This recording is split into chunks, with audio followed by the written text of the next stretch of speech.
咁嗰陣啦，就喺度用緊諾敏膚lotion 啦，同埋 cream 啊咁樣去搽。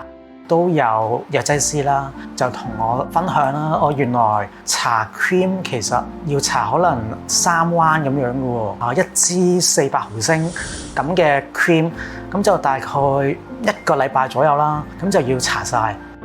都好明顯 feel 到其實自己啲皮膚啦，真係會有一個好明顯嘅改善，由可能之前甩皮係甩到地下已經係好似沙漠咁樣啦。坐喺度附近就已經好似有層界咁樣，嗰啲皮屑就包圍住你咁樣，再冇經歷過咁樣嘅情況啦。個情況好咗好多之後啦，瞓覺好咗啦，開始就我先落街跑個步先啦。第一次跑步都要鼓起勇氣，因為你唔知跑完會唔會一個新發興又再嚟翻發。但係跑完覺得又冇嘢喎，原來再過多一排就去游水添。咁游完水啲搽 cream 啊啲都有做。都唔會話有好痕啊咁嘅情況。依前後其實對比嘅分別都好大。經歷完最差，然後見住慢慢一步一步咁樣好，去到好咗好多啦。如果我作為過來人，會想講就係加油。